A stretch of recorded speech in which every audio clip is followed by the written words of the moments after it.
You're listening to Myers-Briggs Question Corner with Edythe Richards. Today's question is from a lady named Gia. People who are perceivers on the Myers-Briggs really annoy me.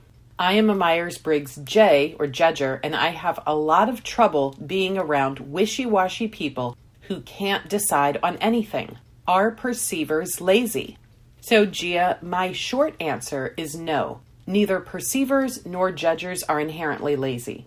In my longer answer, I'm going to define Myers-Briggs judgers and perceivers according to type theory, explain some common misconceptions about each, and end with some growth strategies to consider.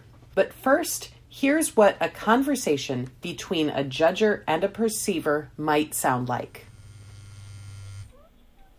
Oh, it's my husband. Hi, love. Hi, honey. Remember I told you I've requested 2 weeks off this summer? I think so.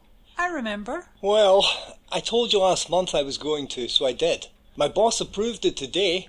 The first 2 weeks in August, so we need to get a move on. Get a move on? That's like 6 months away. Well, plans don't wait. We need a budget. Right. Well, shouldn't we think about where we want to go first? Fine. You decide and let me know tonight, okay? Vacation sounds like fun. What are my options? Later that night, while preparing dinner... What's for dinner? I don't know. What do you want? Oh, whatever's easiest for you. I'm hungry. Let's see. We have salmon, some frozen pizza. Oh, there's some leftover beef stew. And I think I saw some chicken in the freezer. We should probably eat that soon, before it gets freezer burn. But we could always go out to eat. Just make a decision. Okay, you don't have to be snippy about it. Later that evening... I've checked our accounts, and with the bonus I'm going to receive, we have £10,000 to spend on our vacation. So, where do you decide that we're going? Well, I'm not sure. It's so far away, and I honestly haven't had much of a chance to think about it. But we talked about this. There's so much to get ready. The earlier we make reservations, the cheaper it's going to be. We need to find a cat sitter, cancel the newspaper delivery, turn off the electricity. I'm trying to make a list here. Oh, I don't care. We can go wherever you want, I guess. Many thanks to my brilliant web designer and producer David and his lovely partner Teresa for their voices to demonstrate how judging and perceiving play out between a couple. As you can see, Teresa and David approach decision-making very differently. David, the judger or J-type, prefers structure and routine and wants to plan ahead. Judgers like David may, in addition to having a plan B, have a plan C, D, E, F, G, H, and so on. One of the key aspects of judging types is their need for closure. J's want things to be settled and often feel pressure before a decision is made, as we heard in David's sighs of frustration. Making decisions relieves the pressure. As a result, J's will take on only as much information as is necessary in order to make a decision and move on. It's very different for a perceiver like Teresa. P's thrive on spontaneity and possibilities, and they tend to be adaptable. They want to consider all their options before deciding.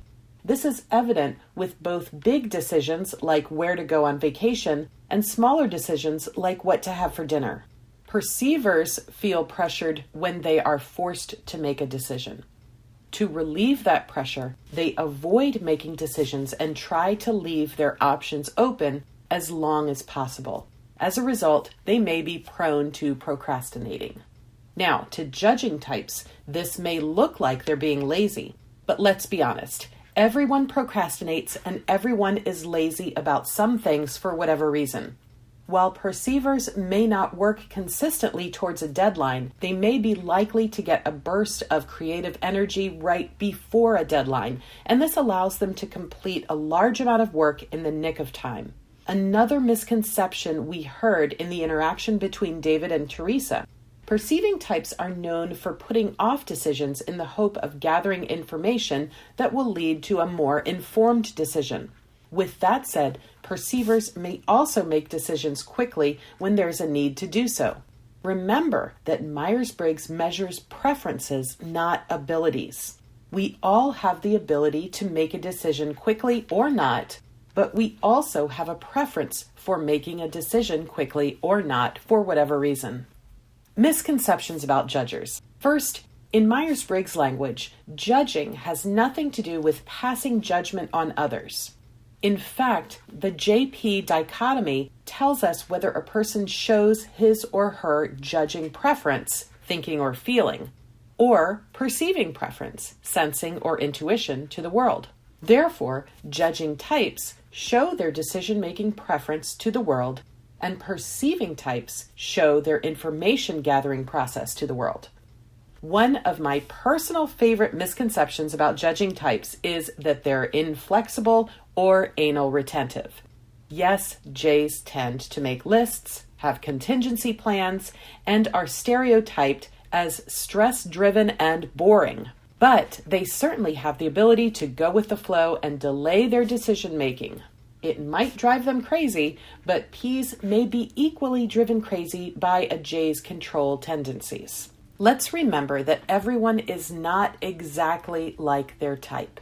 Just as there are perceiving types who struggle with stress and anxiety, there are perceiving types who are compulsive and hyper-focused. J's and P's needs are very different. J's are likely to have a need to feel like their lives aren't slipping out of their control, while P's have a need to feel free and enjoy themselves without their partners yelling at them to make a decision. Here are two solutions to work together effectively. First, have a list of must-do tasks that need to be completed before any relaxation time. For example, the dishes need to be put in the dishwasher, the cat's litter boxes need to be cleaned, laundry needs to be folded, and so on.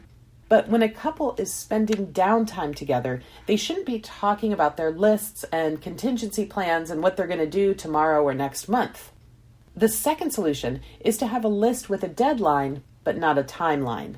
All items on the list need to get done by the deadline, but they can be accomplished in any way up to and within that time frame. This gives the judger reassurance that everything will get done and also provides routine and stability so things won't get overwhelming.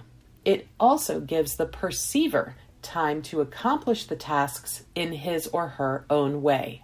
In this way, the perceiver won't feel restricted or pressured. These solutions can be adapted to work situations too, or in other areas of your life. Finally, both J's and P's can each benefit from each other. Judging types can benefit from perceivers' flexibility and capacity to explore options so decisions aren't made too hastily. Perceivers can benefit from judgers' organization and follow-through. Whatever your preference, remember that the only thing you can truly manage is yourself.